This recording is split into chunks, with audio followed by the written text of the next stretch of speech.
are going live. You sure? As often as they change the interface here, no would be the full answer. But here we are, live on Facebook. That means it's 4 o'clock, ladies and gentlemen. New York City time. Right here, we do the Jimmy Doane Show twice a week, Sunday and Wednesday.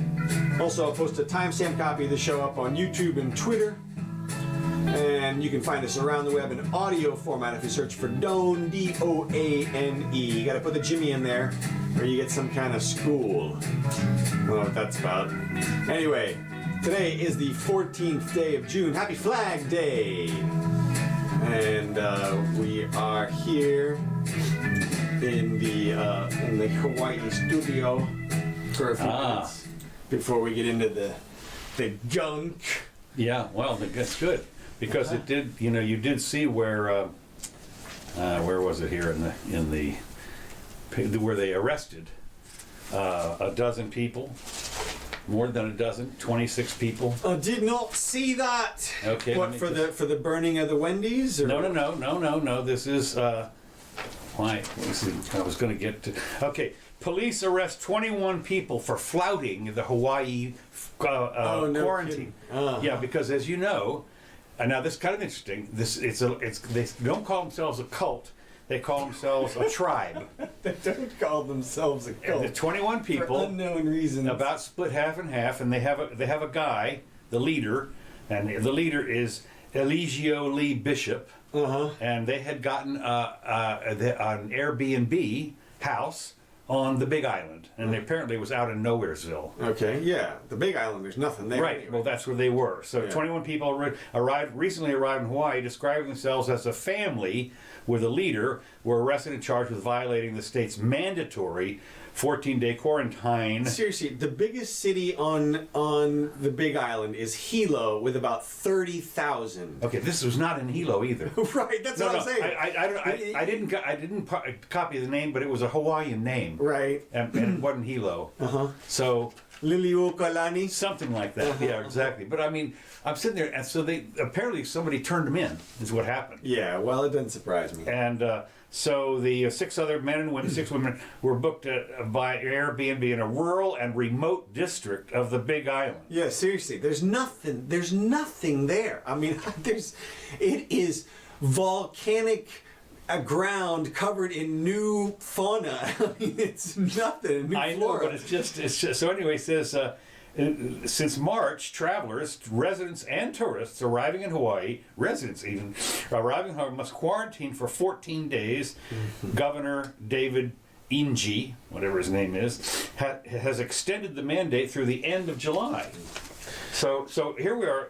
It's not even, we're just barely into June, or halfway through June, and yeah, that's right. And this. Well, this is the spike, or is it? Is the question. Yeah. And I guess we don't know yet. It doesn't look good from these particular numbers. It doesn't at all. Except, I mean, Louisiana looks okay, I guess. And I mean, this is 8 states. You know they picked the worst ones. Of course they did. And then they also must have picked, it looks like, I mean, Georgia doesn't look like it has any problem. I mean, it's increased, but not like Arizona there, or, I mean, even Florida doesn't look good with that. But, hey, this is what we were expecting from Memorial Day, from the release of the protests, basically. But I still don't think it makes any difference. I don't think people are going back to any other kind of lockdown, no matter what this happens. Interesting. Well, interesting you should mention that. Okay.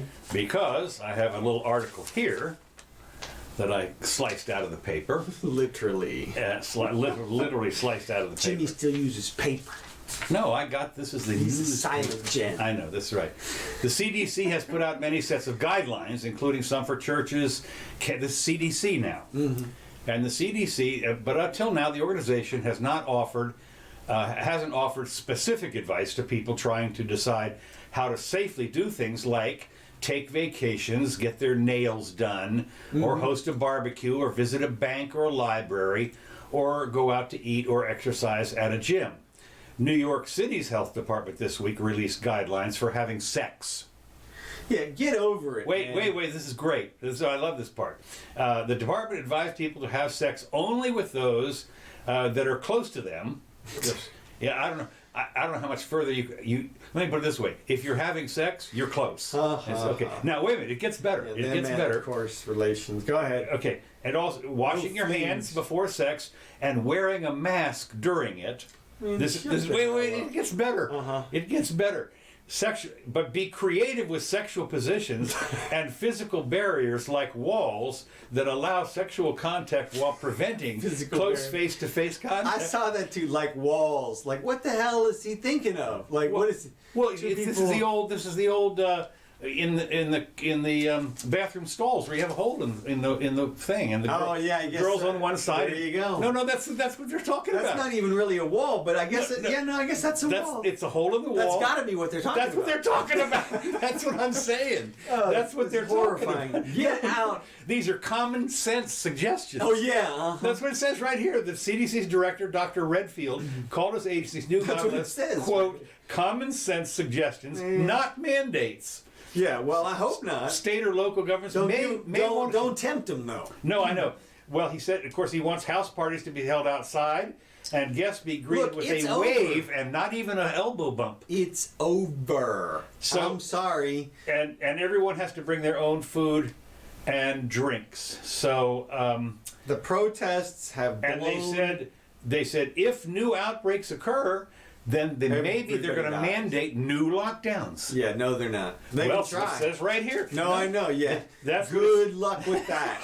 Good luck with that. They're going to redo. There is no way they get away. The CDC warns U.S. may implement strict coronavirus measures if cases go up, quote, dramatically. Well, there you just saw them on there. That's dramatically, maybe.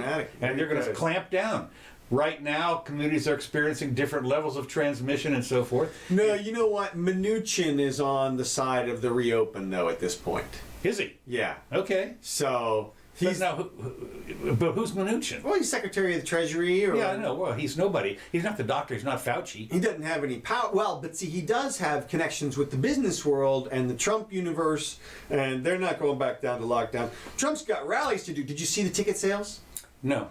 800,000. Really? Now this is the one that is next Saturday in Arizona. It's not in Oklahoma. Yeah, that's what it's Oklahoma next Saturday. I didn't read the fine print, but it was a tweet that said it was 10 times the biggest rally that they've ever recorded before. Yeah. And of course, that's what I've been saying. People are itching to get in there. And it's in Oklahoma. I mean, it's in Indian territory. It's out there. It's out there. It's not like downtown New York City or L.A. or anything. It's in Oklahoma. So what is that? Nobody's there. I mean, they're going to have to drive and fly or get there somehow. Well, 800,000. I don't think the population of Oklahoma is over 800. It might be. I don't know. Yeah, it is. It's a few. I mean, you're right. People are going to have to drive for it, but there's nothing else going on. I mean, it's right. No, I know that. Well, of course, they originally scheduled, as you know, for Friday.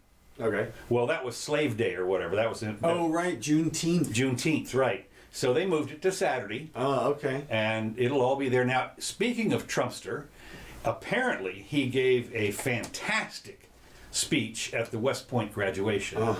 This message brought to you by corporate. This is a message brought to you by corporate. Well, not only corporate, but her former boyfriend, Steve, a graduate of West Point, who is pretty much of a Democrat, said the speech was so great, it was the best he's ever done. We should have Skyped in Captain Klein and see what his opinion is. Well, could have, yeah, but apparently it was the graduation speech. I think it was about 40 minutes or so, and then of course they got to. It was interesting because I saw the picture, and they were all sitting in chairs. Did he end systemic racism? Did he take a knee? We're going to get to knees in a minute. I did get some comments on that I put the cartoon up about showed everybody taking a knee, all the different things. Oh yeah. It was an editorial cartoon. Yeah. And we're taking a knee for gay, climate, for whatever, there was like 9 things. There are people in the front. Gay, climate, hell yeah. Gays, climates. No, I know what you mean. Black Lives Matter, so forth, and I really care was what somebody was holding up this Right. I said, I really care. I mean, I'm taking a knee for that. In the picture, there were like 100 people in the picture, all taking a knee, and I'm sitting there, and so I said, this is ridiculous. What are you taking? And I got a guy who hates Trump wrote back and I said, everybody's going to be taking a knee for everything. They don't know what I say. You said something about the masks and stuff. Right. And that first thing I said was misinterpreted. They misinterpreted. Yeah. I said it's interesting that they're all close together and nobody's wearing a mask. Right. Well, they jumped on that and I said, no, you don't understand. That was incidental. I redid my thing. Yeah, I said, and so then I got a guy and I said, because you're taking a knee for everything that's, inconsequential stuff. He says, well, name one thing that's inconsequential that people are taking a knee for. And I'm thinking, well, there was 100 people in that picture, and there were and there were 12 things that they had picked signs up. Yeah. And look, I don't mind anybody doing whatever they want. Taking a knee for you take a knee for whatever you want. But this is I'm taking a knee for taking a knee. Well, there you go. See, perfect. And see now, look, this is they've been showing the Seinfeld ribbon episode. Do you remember that one? No. So the ribbon episode is Kramer was walking down the street and finds a rally for AIDS, and he says, "Oh, I'll march with you guys." And they say, "Great, wear this ribbon." And he's like, "No, I don't want to wear the ribbon." And they're like, "What?" And he's like, "I'll march with you." And they're like, "You don't want to wear the ribbon?" And of course it gets into this big thing, and then they end up kicking his ass for not wearing the ribbon. Basically. Yeah. So the point is that you can do whatever cause you want, but you can't force other people to do your cause, and you can't force them to do your cause the way you want to. Actually, guess what? Wrong you are, my friend. You have stumbled into the next thing. You have stumbled into something else. What is it? I was just I didn't finish my thought there, but I'll get around to it. Okay. An NYPD lieutenant apologizes to his colleagues for kneeling during a protest. See? He had been shamed into kneeling during one of these things. And he and a bunch of his buddies all got down. And they have a picture. Yeah. And he said, a lieutenant with the New York Police Department who knelt alongside George Floyd protesters apologized for doing so in an emails to his colleagues. The cop in me wants to kick my own ass. A June 3rd email obtained by NBC, the New York officer, Lieutenant, is kneeling with protesters, goes against every principle and value that I stand for. Right. Well, look, it's the truth. The fact is, he didn't do anything. No. And he doesn't have to apologize for something some jerk off did. No, but this just because they happen to be on the same police force. But the point, when you look at the circle on this, he was shamed that they were standing there. Yeah. And they said to him, the protesters are collectively making a big mistake. NYPD take a knee. NYPD take a knee. And they took a knee. Yeah, well, I mean, look, I'm with you. I wouldn't have done it. I would have been like, F off, whatever, you guys. Because look, at the end of the day, they're conflating people. It's not the same people. The people who are coming out now and saying, you white people institutionalized racism because of slavery, it wasn't us. Yeah. Okay? It wasn't us. We didn't do it. No, but you have white privilege. Well, look, I understand what you're trying to say, but the point is that maybe it's possible we've been working our entire lives. Some of us have dedicated our huge portions of our professional careers to righting the wrongs of things. They spent trillions on helping those, quote, less fortunate, which by and large happen to be people of color. That's it. I wrote a book about it. That's right. That's right. There's a book. So that book, now where is that? Where is it? Is it on Kindle or Amazon? It's on Amazon. Okay. Yeah. So, but the point is that you can't. You're born with a clean slate. Okay, you have a full set of rights. You're not. Yeah. Well, yeah, you are, and so they can't do that. You can't hold they're conflating groups of people. It's like people saying that the rioters are the same as the looters. Original sin. What are you talking about? Yeah. Right. 1619. That's it. You owe. And did you see? People are talking about reparations again. The BET guy, $16 trillion. Look, it wasn't us. You can't make us pay. Presumably, we've been doing this all everything we can since we've been born. And what about intervening generations? What if some of our ancestors worked on the Underground Railroad or whatever? I mean, risked their lives, gave up their fortunes, whatever. They don't have to pay. Well, then how does everybody get identified? Well, not only that, how do you allocate Right. in other words, what happens if you're here from Jamaica? That's it. I mean, how many of your grandparents and all that kind of stuff? And it's over. The past is gone. And at some point... It's just interesting. It's one of those things that is so... It's a divisive thing, and they talk about bringing us together. That's one of the things. You can't use it. You can't do... It is mathematically and totally impossible. Reparations are... You can't... There's no way to do it. No, I'm with you. I mean, I'm with you. You couldn't possibly calculate who owes who what. Right, exactly. Using any actuarial mathematical possibility. There is no way. The combination gets into the bajillions instantaneously. I'm telling you. Watson couldn't do it. Now, the only thing... Oh, Watson, right. Yeah, that's true. I mean, but... The new Watson, maybe. Yeah, right. The computer that Watson will design. That's right, yeah. This is the quantum computer, maybe, but that's what it's going to take. Yeah. So, anyway, I just thought it was interesting. The police lieutenant told his colleagues in the email he had trouble sleeping after he made a horrible decision to give in to a crowd of protesters' demands, and kneeled alongside several other officers. You just sit there. It's just, I mean, the whole. Well, at least he's taken it back full-throated. Right, he has. He really has, and I thought that was it. Now, before I continue on with that stuff, I need to ask you a Supreme Court question. This week, on I think it's supposed Guilty! It's supposed to come out on Flag Day, I think. Okay. Friday. What's today? No, next Friday. Okay. Next Slave Day, whatever that is. Oh, Juneteenth. Juneteenth, okay. Yeah. Will SCOTUS revoke its license for police abuse? This week, the justices are considering 13 petitions involving the pernicious doctrine of qualified immunity. Really? Yes, 13 petitions based on an erroneous. Now, they talk about one of the anecdotal ones here, where a bunch of police officers came in, and obviously it was wrong door, wrong house, wrong. Everything was wrong. They shot the place up. People were dying right and left. Wrong dog. And they lifted a 130-pound woman off the ground, a bear hug, throwing her to the ground, breaking her collarbone, knocking her unconscious because she disobeyed a command to get back here. That was the wrong place, wrong time, wrong everything. And so they said, the Eighth Circuit Court ruled that the assault did not violate Lacey's, whatever her name is, clearly established, quote unquote, Fourth Amendment rights, meaning she could not sue the sheriff's deputy who had injured her.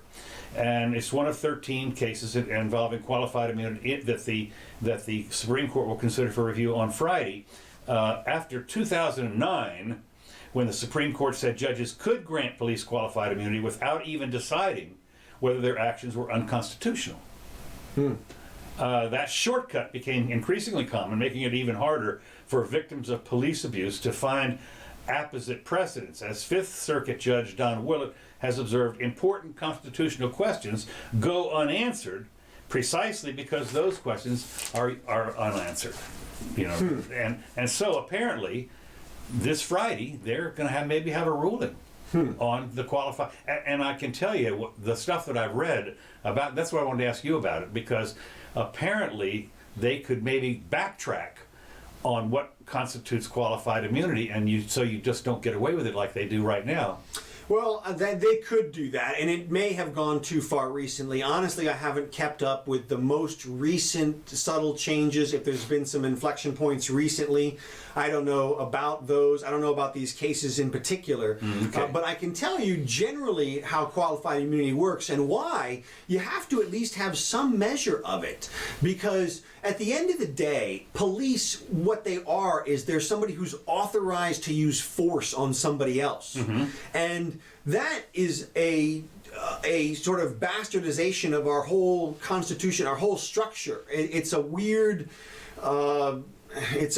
thing that we have in the system, but there doesn't appear to be any way around it. If you're going to have police, that's sort of the definition of having some kind of a state, and so you have to allow them to exert some force in certain circumstances. And so therefore you have to forgive them for the use of that force. You know, you can't say the police battered somebody or falsely imprisoned them in the back of their car, you know, when they just grabbed them and threw them in the car. So you have to allow for some things like that. Now, it's been taken too far, clearly, at least in practice, because what we can see is that things escalate very fast in police encounters. Yeah.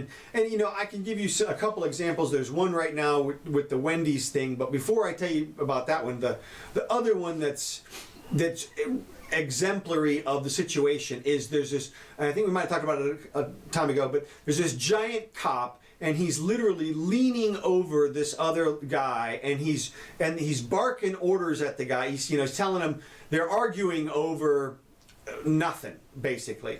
And the cop is saying, "Why are you mad dogging me?" to the guy. The guy is yelling stuff back to him. At some point, the guy calls the cop a retard, and the cop's response is, "Turn around."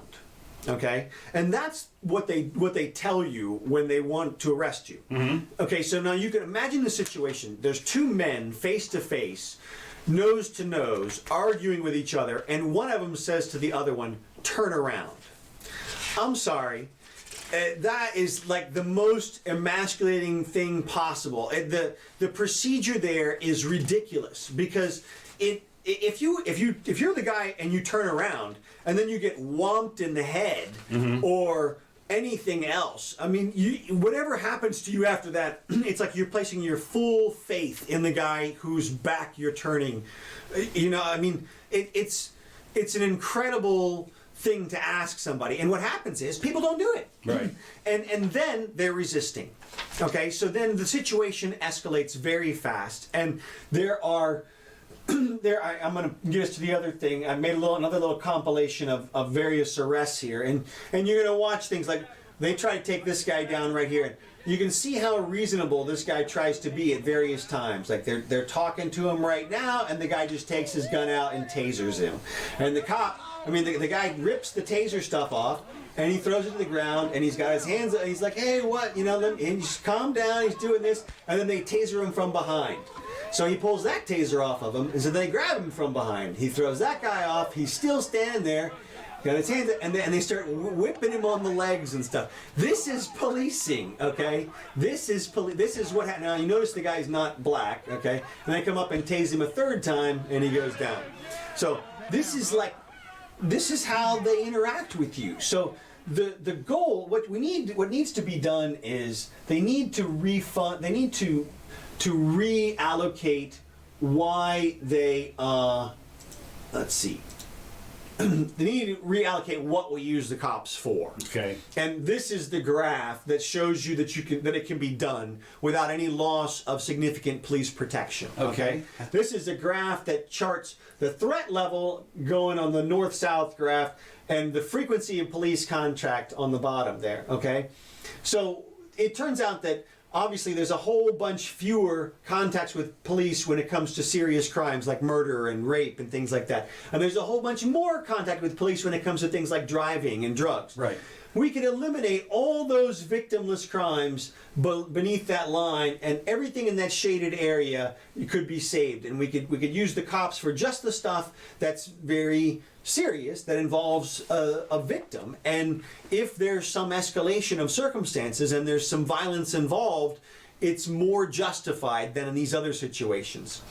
And well, I do know, it is my understanding that if, and I don't know if they get qualified immunity on this, but if the cop comes in and specifically says, "I hate you, you MF," you know, whatever it is, and start to beat the crap out of him, so it's a one-on-one kind of thing. Uh-huh. Apparently that you can get him for that if it's a one-on-one. Well, there are provisions. Here's what the line is, as I understand it, as I've known it for a long time, and that is that if the cop blatantly violates your rights in a way that can be shown to be intentional, then they'll be held liable. You breach all the... Well, you say that, but it's interesting. I was just watching one yesterday, uh-huh. and I forget what the name... There's it's a series, it's a web page, a YouTube page, uh-huh. about and I forget exactly what it's called, but they analyze the various cop actions, and they stop it and so forth. Well, there was this one where the guy,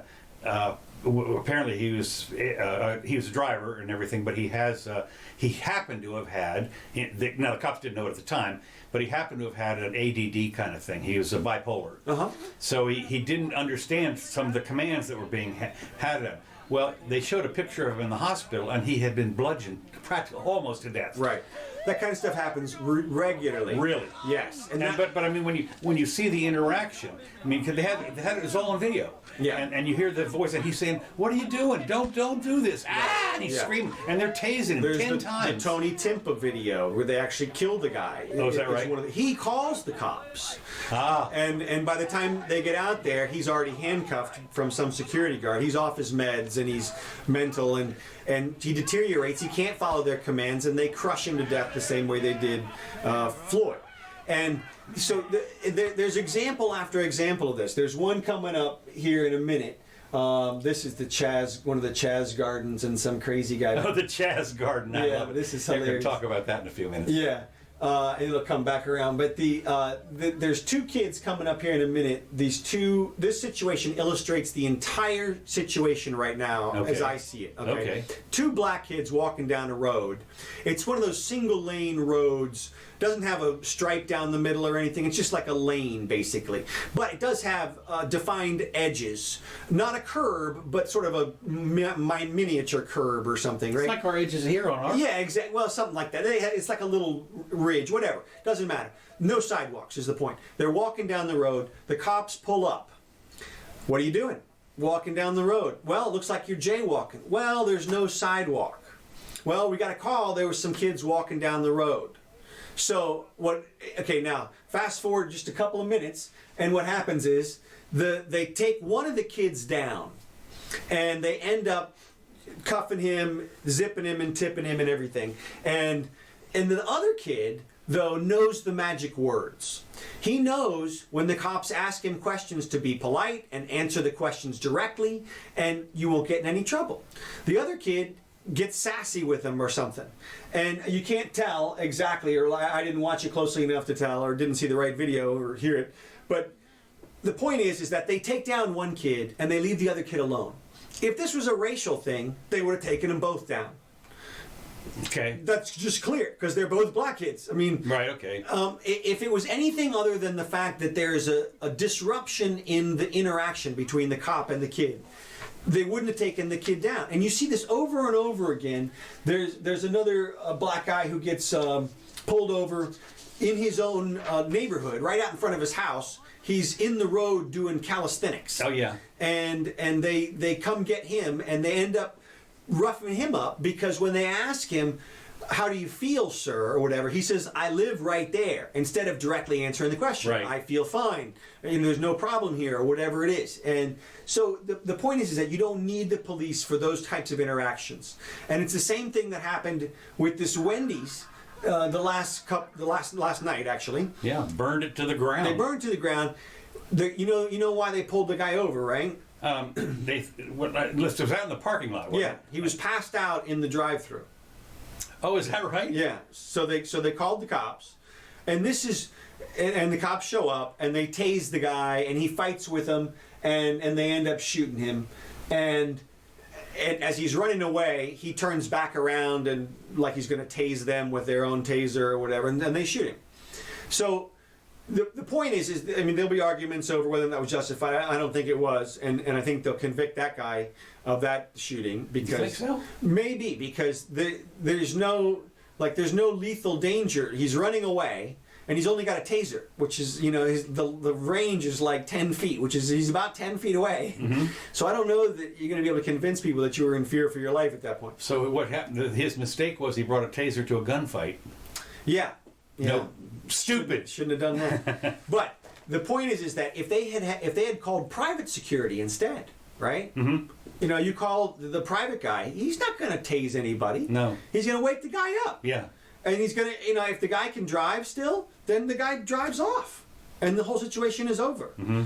And that is the kind of thing that they need to do. I mean, they already had this guy's identification and stuff. I mean, he's in his car. So he runs away. How far are you gonna run? Yeah, right. I mean, seriously. Picture. You'll be tired in like a couple of blocks. I mean, we get in the car, we drive slow after you. We wait till you run out of gas. I mean, there's so many different ways it can be done other than shooting the guy, you know? Yeah. But we've trained these cops to do that, you know? And that's the thing. And look, this is the Miami police. They are not playing right here. They take down some people and just start grabbing whoever resists.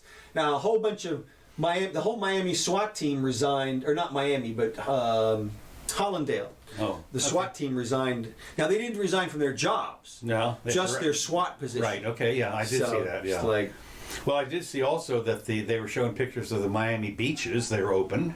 Completely open, and there are thousands of people out there, you know. No problem there. Along this same line, I don't want to beat this too far, but I thought we don't have much else. So what else you got? I got a bunch of stuff. Okay, keep going. A white Wisconsin lawyer was charged with a hate crime after spitting on a 17-year-old black protester.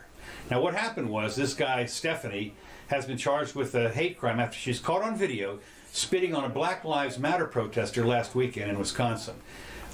She spat on a 17-year-old after parking her car in the way of an anti-racist demonstration. In the way. Yeah, right. Well, apparently, so she got out, and she's, you know, they're doing this, whatever they're doing, the demonstration and so forth, and so they called apparently there was cops around, and they, of course, she's facing a battery charge for spitting on this, and they're calling it a hate crime because she's white and he was black. Hate crime. Okay, right off the bat, so we know who knows what.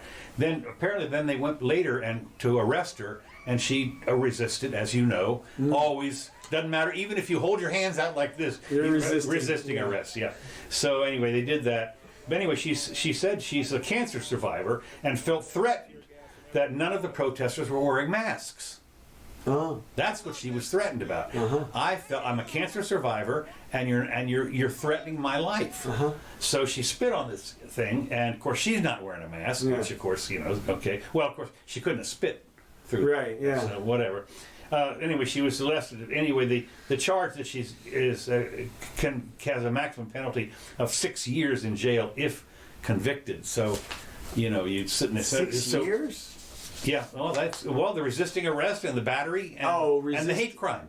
Yeah, I don't know. I mean, well, they said you say it probably won't happen. Yeah. Okay. Well, okay. But still, the fact is that it's a spitting at a person of color, right, if you're white, is a hate crime. Now, what would happen? I know what's in your head there. Yeah, I mean, seriously, I'm sitting there thinking, what would happen if it was a black guy that spit on him? Yeah. Or if it had been a hate crime.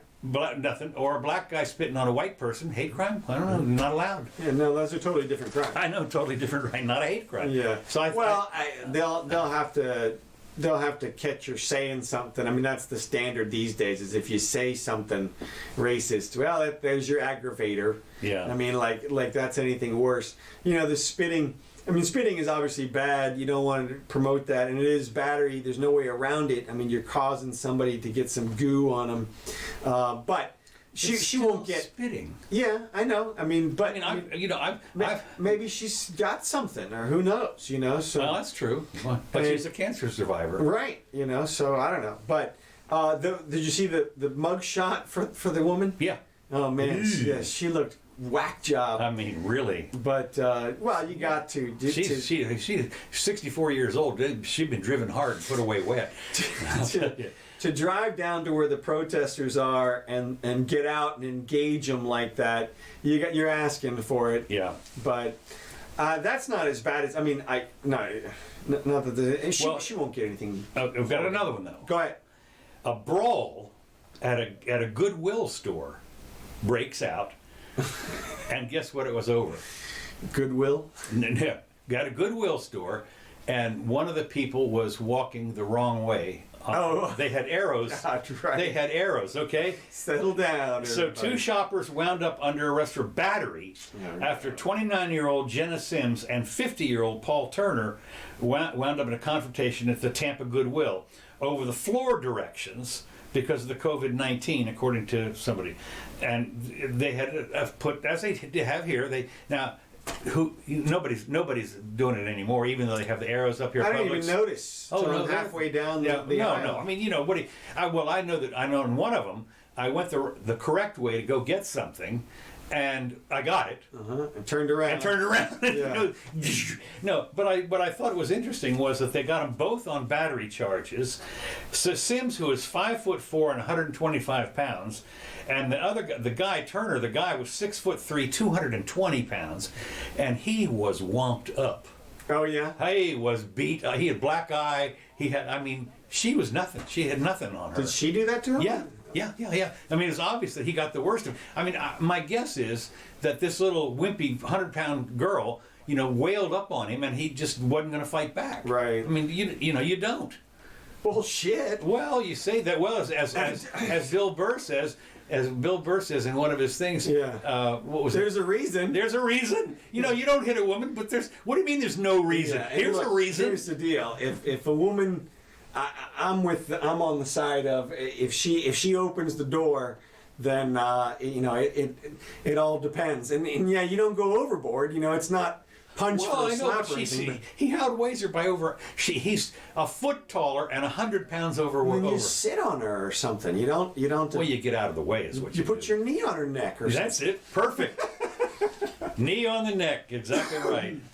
Well, I thought that was interesting, and so both parties were arrested for a misdemeanor thing. So right. That's what's happening because of the COVID business and all that kind of stuff. That's our COVID update that I've got so far. Okay. Next item, though, expect something big. North Korea. Yes, I did see. North Korea, Kim Jong-un's powerful sister, threatens military action against South Korea. Yeah, if she's flexing, that's kind of scary. They've already cut all the lines of communications. Yeah, well, they do that kind of stuff regularly. Well, they did it now. They've cut off all government and military communications with the South, and its Foreign Ministry of the North declared Pyongyang would never again allow President Trump to use empty dialogue to score political points, and suggesting that the Trump-Kim bromance is effectively dead. Dead. Kim's effectively dead if his sister's flexing like that. That's right. Well, she is, and she said, threatening military action against South Korea, and she said, "We will soon take action," referencing her brother. We will soon take, and she vowed, we will soon take a next action. Referencing her brother, she described by exercise my power authorized by the supreme leader, who is Kim Il-jung, or whatever it is. He deputized her? I guess, authorized. Apparently, supreme leader has authorized her to say this kind of stuff. Right. And our party and the state, I gave an instruction to the arms of the department in change, whatever the hell that is, of the affairs with enemy to decisively carry out the next action. Now, I got a feeling that this was lost. Something was lost in translation. Yeah, that's. I don't. But the point is, there is a threat. And Well, maybe. I mean, look, they regularly, that border is regularly hyped up, and they'll cut things. They'll announce. Who's that guy talking? Is that guy hollering at me? Yeah, right. That's the warlord of CHAZ right there. Oh my God, CHAZ. And he sucker punches somebody here in a minute. But that got me.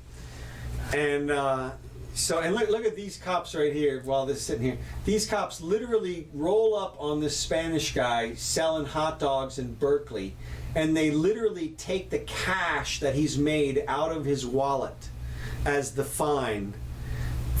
Must be nice. I mean, they talk about highway robbery, man. I'll tell you. I mean, they roll up and take his cash, and look at the sad look on his face. The poor guy, he's getting robbed by the badge. And right so, there. so what was is this a civil forfeiture? No. Yeah. I guess. Yeah. But for what?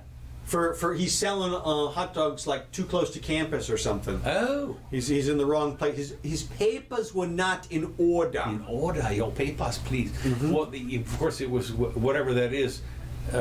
Your papier. No, what is it in Spanish? They should have said. Sus papeles no están in no, order, whatever. Okay, well, interesting. Yeah. So, Next item I've got. What you got? Tucker Carlson. Okay. Big deal. Loses big name sponsors over his Black Lives Matter stance. Now, what you can do is you can go on YouTube and you can watch his 30-minute diatribe or whatever you want to call monologue. Why don't you just tell me about it? Okay. What he said was, here it is. He lost some high-profile advertisers over comments made earlier this week as he contended that the current protests are, quote, definitely not about black lives. Yeah, well. In a segment he had Monday, he says, no matter what they tell you, it has very little to do with black lives, if only it did. If Democratic leaders really cared about saving the lives of black people, they wouldn't ignore the murder of thousands of black men in their cities every day. You wouldn't put abortion clinics in black neighborhoods. They would instead do their very best to improve the public schools and encourage intact families.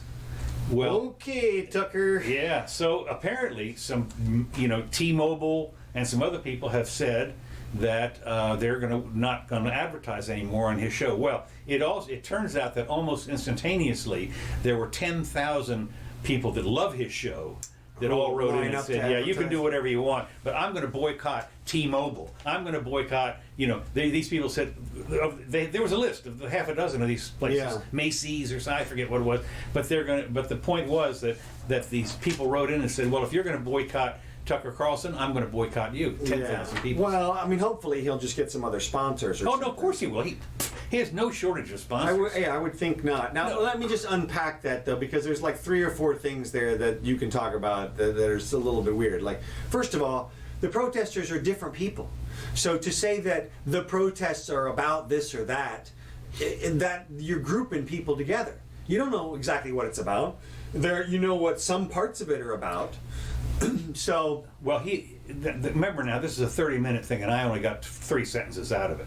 okay. So he may have described what they were talking about. It might have been specifically about the Black Lives Matter part of the protest. Well, I think the general argument that's bubbling up right now is that the police protect black lives in a lot of places, and they actually prevent far more murders than they cause of black lives. Okay. So if to be pro-police is to be pro-black life. There's no question about that. Like, statistically speaking, you can't get around it. Far, far, far more murders are committed by just black people killing other black people than by any cops killing anybody. Right. And certainly more than by cops killing black people. So that's the counter argument.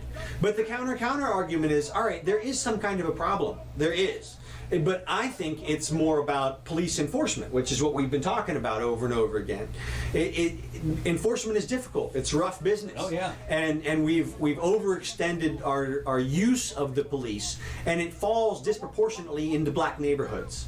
So you don't notice because, we wouldn't notice because I guess we're the rich white people, or we're not rich or anything, but they don't go through our neighborhood. Yeah, right. Well, they just don't go through the neighborhood over here the same way they go through the neighborhood over there. No. And the kids jaywalking and that kind of stuff happens all the time.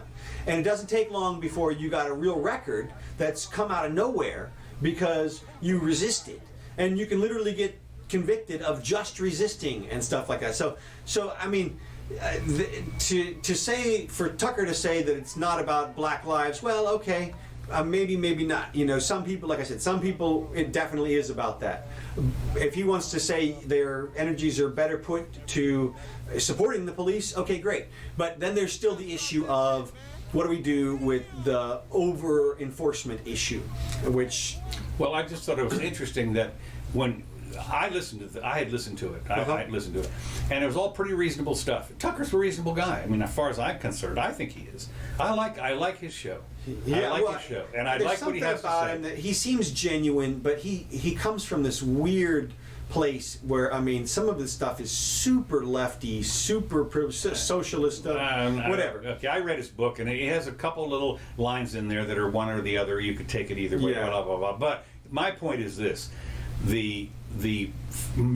Several major corporations took this as a slam on that indicated to them that Tucker was saying that black lives don't matter. Yeah, racist. Right. Exactly. Yeah. So and it was just interesting that, to me, that these major corporations have decided to pull. Well, everybody's weighing the public sentiment right now. I know, and I guess that if whoever it was, Starbucks or what was the one? Yeah, Starbucks is going to let people wear Black Lives Matter shirts to their like at work and stuff. There was one of our local printers, T-shirt printers here in town, is giving away free Black Lives Matter T-shirts. Well, there you go. And we in this town we've had several huge, I mean, thousands of people rallies. We had a march from the university downtown. They were blocking the road and everything. And yeah, well, I mean, well, and here's the other thing people have to remember: racism necessarily is different in different places. I mean, there's different people. It's literally different people. So it's just not going to be the same. I mean, I remember being in Louisiana one time and saw like some real racism. And I thought, oh, okay, well, there it is, right there, But that doesn't mean it's everywhere. And that's another way people conflate situations. Keep going. Okay, next item. California startup aims to monitor social distancing and face masks using drones. It's apparently the smart drones now, and what they do is they fly over a crowd, and what they can identify when people are standing too close together, or points where people gather in clusters. The software can detect when people are wearing masks. Not individual. Obviously, it can't no facial recognition with a mask. Right. I noticed that my smartphone, when I have a mask on, it says, punch in your code, right, idiot. So the system also processes video captured by ground-based cameras, and the name of the company is Airspace. Claims to sell the system to cities and police departments. So this is monitoring crowds and COVID stuff and all that kind of stuff, and their intention is to help cities monitor places where people can't help but run into each other, such as crowded bus stops or where subway stations empty onto the streets, and they're supposed to monitor that for contacts or something.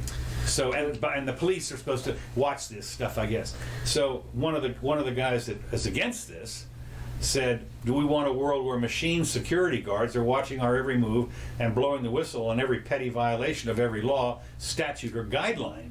That's potentially a nightmare vision, and it is. Yeah. So if you get a chance, also it just you deducts money from your bank account. Yeah, exactly. Yeah. I mean, this is the China thing all over. So anyway, what you need to do, of course, is one of the movies that I think is showing now on Netflix is V for Vendetta. Oh yeah. Yeah, I think you can go watch. That's a good one. Yeah, it is. It is really good. Okay. Now, next thing I've got here is Oscar-winning screenwriter John Ridley, who I believe is black. Okay. He criticizes Tarantino's use of the N-word. Okay. Which, by the way, if you get a chance and you get on YouTube, watch Bill Burr's speech about the N-word. Okay. It is he talks about he was in a bar. And he Well, you don't have to do the bit. I can't do the bit, but he was in a bar and he said, I knew that the next thing this guy was going to say was the N-word. And he says, because what he did was he looked around. Oh, right. He says, that's the key. That's the sign. Yeah. And he says, I even looked around. And he says, and the next thing I know, there's going to be fists coming down. It's hysterical. It's a hysterical bit. So anyway, this John Ridley, Oscar-winning screenwriter who led the calls. He read the calls for Gone with the Wind to be removed from HBO, and he criticized Quentin Tarantino for his painful and infuriating use of the N-word. He's got too much time on his hands. John Ridley, who wrote the 2013 drama 12 Years a Slave, which I think won Oscars, successfully called on Warner Media to temporarily take down the 1939 classic Gone with the Wind from its HBO platform. He argued that the description of slavery in the pre-Civil War American South reinforced harmful stereotypes of people of color. What's interesting, of course, is the black girl in there was the first one that ever won an Oscar.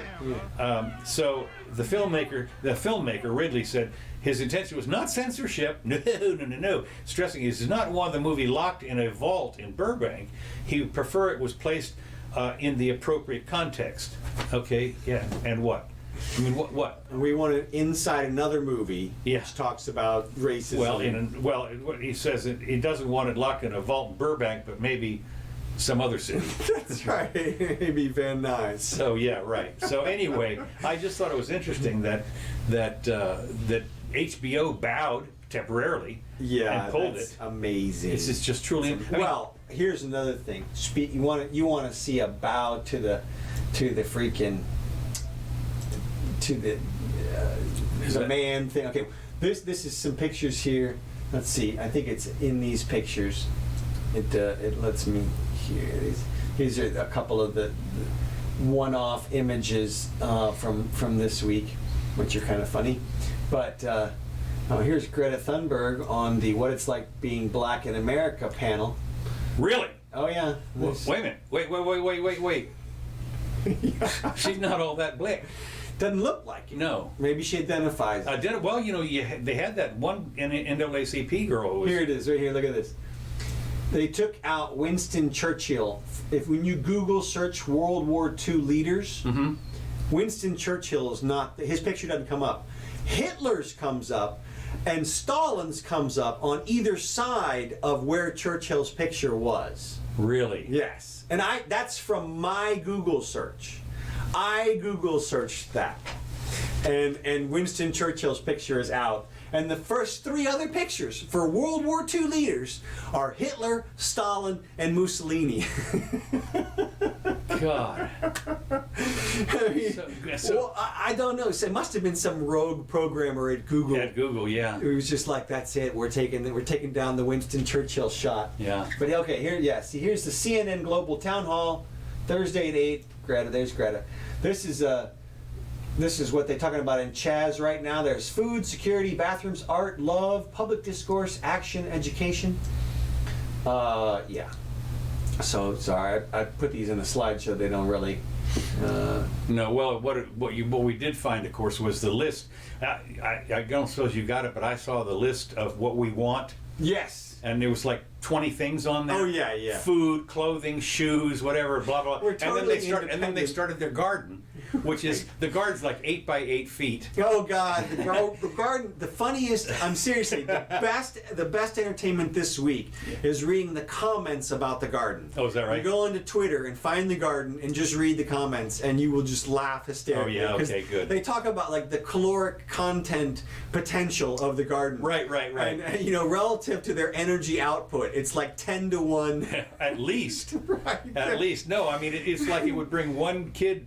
6 months worth of food for it. Yeah, that's it. And No, like 6 days. Like, it's like somebody said you're going to be able to feed 3 kids a salad 2 months from now. Yeah, exactly. I mean, any of that stuff takes at least 90 days, 3 months. It even gets better. Guess who is in charge? Guess who built the garden? Okay, a Chazian, obviously. Right, yeah. But there's this guy. I looked him up, and they did a little piece on him because they were lauding his education. Okay. The guy has a bachelor's degree in, what the hell is it? His bachelor's degree is in energy management engineering from Stanford. Okay. Okay? And then he has a master's degree in sustainable urban landscapes. Okay. All right? So he's in charge of this sustainable urban landscape. Right, exactly. For the 1,000 people that are now living in CHAZ. Apparently. And they have created the worst garden imaginable. I mean, it is. Now, isn't that the one where you told me that they put down a cardboard or something? Yeah, they put down a bunch of cardboard and they threw the topsoil on top of it, and they poked holes in the cardboard. And their thought was just, it was going to kill the grass, but somebody was saying they're going to have weeds in like a matter of days. Have ants too, I'll tell you. And it's just on and on. They were talking about the issues. I don't know. I'm not a gardener. I'm not a farmer, but I know stuff doesn't just pop up like one of those still images with just. An image of a person standing there poking at the ground saying "do crop." Yeah. God Almighty. Well, I tell you, it's just to me. Of course, obviously, people are horribly criticizing the mayor of Seattle because what are you doing and this kind of stuff. And she's basically washed her. I won't say she washed her hands, but she's word saladed around it. She's trying to embrace them to some extent without actually doing it. Blah blah. Who knows what? But she went down there yesterday. Oh, did she? Yeah, but with a bunch of guards. Yeah. Okay. Well. Well, they all got guns. Oh, they were big dudes. So anyway, well, I meant the people in CHAZ. Oh, yeah. Mhm. So the thing is, though, it's obvious that this is so non-sustainable. Oh, it's the least sustainable I mean, project. can you imagine? It's on concrete. Oh, yeah, no. Right, it's the least autonomous society ever. I mean, they can't even provide their own water, electricity, food, clothing, shelter. Trash. Nothing. Garbage Sewage. collection, The sewage. city is putting out porta potties for them. Yeah, I saw that. I mean, okay, so, I mean, So who's going to collect the porta potties and? well, the city. Look, obviously the mayor's going to treat it like a block party, like she said. Yeah, that's what she said. It's an unruly block party at this Yeah. point. And I've got video of looks like the local neighborhood. According to Andy No, it's the local neighborhood, and it's just totally graffitied. Yeah. Every ground floor business looks like they were just totally graffitied. Well, also I think I saw where there was a bus parked in there that was all graffitied up. Yeah, it looks like they just graffitied up everything. so. Everything, yeah. Well, that's civilization for you. That's right. Well, yeah. Art, it's artwork. Look, and yeah, who knows? It's going to be interesting to see which way it goes. But look, at some point, they're going to run up against a big problem, and that is there's going to be some need for security on the inside. Because this place is a magnet for thieves. I mean, this is a perfect spot for pickpockets and those guys, people like low-level criminals, not organized except maybe a small group, and they could just wipe this place clean. And so there, at some point, I got to believe somebody's going to go in there and challenge. There's going to be challenges for the authority, challenges for whatever. Even the microphone. You saw them fighting over the microphone. Not really fighting yet, but that kind of stuff deteriorates very fast, as we know. Well, from it's your Lord of the emotions, Flies. because all you have to do is to hit somebody, and all of a sudden you get this flare up. Exactly. And boy, I'll tell you, then it's And then it's and it's on. I mean, the whole place could devolve into a gigantic brawl at any moment. I mean, a bloodbath, literally, just like a. what I love when you talk about that, of course, is when a pitcher at a baseball game, Yeah. hits No, a it's guy one of those things. and they empty. They empty the state. That is exactly The what dugout's the thing- empty. It is a tinder box. This whole thing. That's all it takes. Right. Is to whiff some guy. Yeah, and there's they're getting close already. Like they've drummed a few people out of town. Which, have they? Yeah. Okay. A couple of people showed up. A couple people showed up with some flags, American flags. Oh yeah, I did. Yeah. And they got called fascist and Yeah. run out of town. And then some other guy was recording. run out of town. That's it. Now here's what we need to do. We need to ship them some feathers and tar. Don't tempt them. See, that's the thing. Is that hopefully they stick with running people out of town, Right. Because that's the best thing they could possibly do. Is look, you're out, you're Yeah. exiled or whatever, and, Exiled. and scar their hand or something. right. And take their Chazian passport. Yeah. But at any minute they could decide to escalate it the other way. I mean, there's already one recording of one of the Chazian police guys telling somebody, "Oh, this is a no-threat zone. If you threaten us, we'll kill you." Yeah. Sounds like a threat to me, but no. Kind of like that. One of the demands is no guns and no court systems. Those are two of their demands. Yeah. So and you saw there's guys with guns. I mean, we're talking about assault weapons. Yeah. This is not a Derringer. No, and they're going to be making judicial proclamations, judge, jury, and executioner. Oh, God, I'll tell you, over the next. So we'll see. Yeah, now, the we good will. news is they don't have anything. They don't have anything. Right. Like, there's nothing in that zone that anybody wants except for the people who own their businesses and houses and Yeah. stuff. Well, that's those people must be sitting there kind of scared. Man, I would imagine. I mean, you say. You wouldn't want to say, "I'm getting out of here," because your place would be destroyed. Right, They would exactly. rob him. So you're sitting in your own house, scared shitless. Black Lives Matter.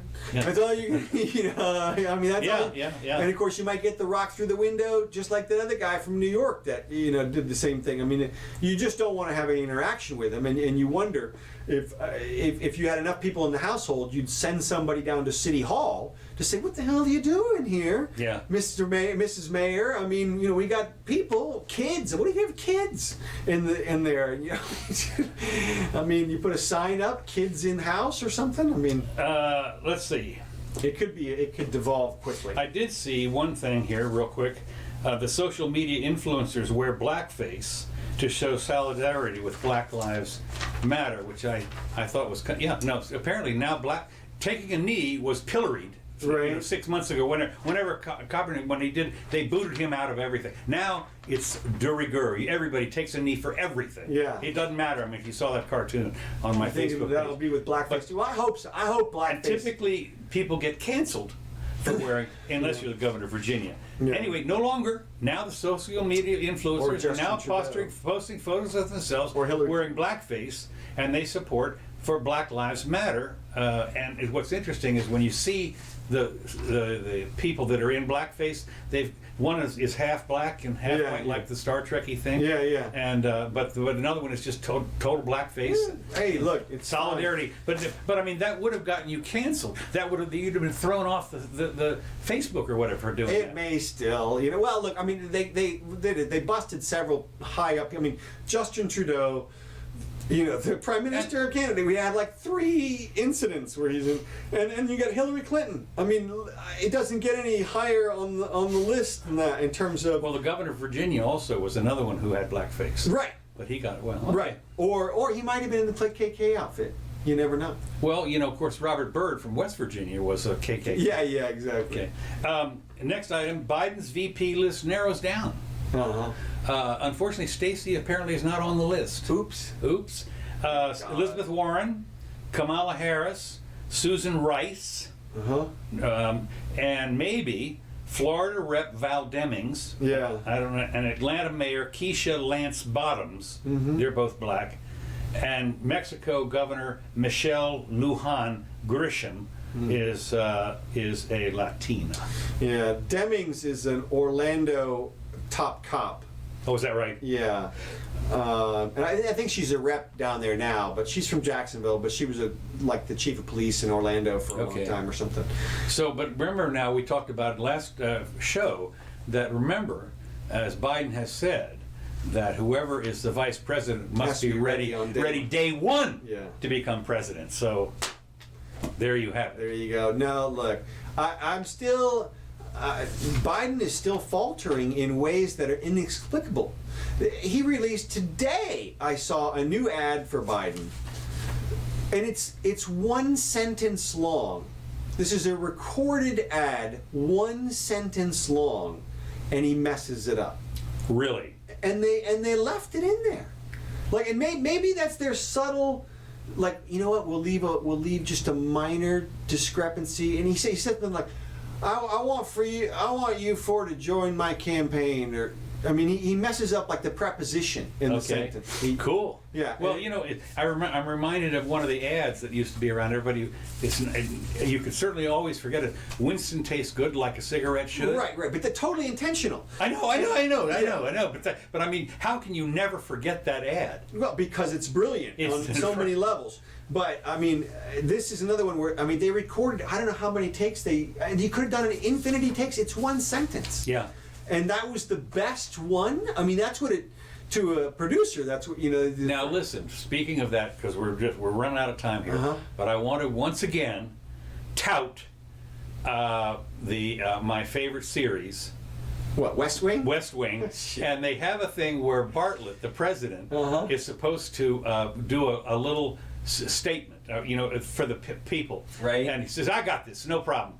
And it was like 100 takes. And it was just on. Now, could you just do? And it was hysterical because here's a guy who has got a PhD, blah blah, has to speak all the time. This is one of the funniest ones on the West Wing, and he couldn't even get that. Well, I like it when they make fun. Of course, obviously he's an actor, so he can do it perfectly every time in real life.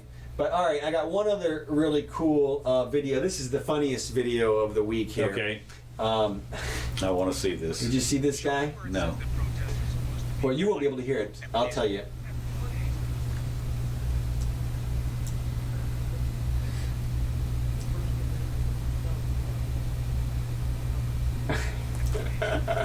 Okay, so what this is, this guy. Why can't we hear it? I don't know. It's the way the thing works. Okay. But this guy, so.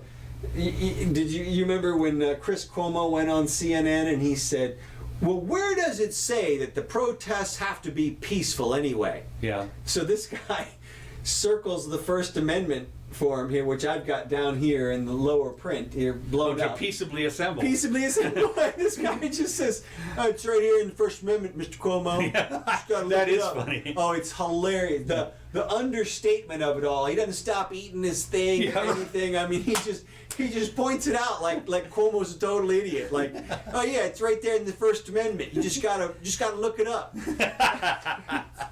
That is funny. It's hilarious. That is funny. So good. I'll have to find that. Good for that guy. All right. Well, that covers a lot of the things that I had. All right. Yep. Me too. Let's see if the boys anything. What'd you in there? You got a lockdown for them, he says. All right. Well, I don't see any questions. So hey, thanks for joining us, guys. We appreciate it. This has been the Jimmy Doane Show. And we'll be back Wednesday. We'll be back. That's right, the 17th. So stop by, and we'll see you then. Thanks for these tracks, Kevin MacLeod. We really appreciate it. And check out my book. Yes, don't forget the book. Yep. And whoops, that's not the right one. And then there's us. All right. We'll see you soon. Thanks, TJ. Appreciate it.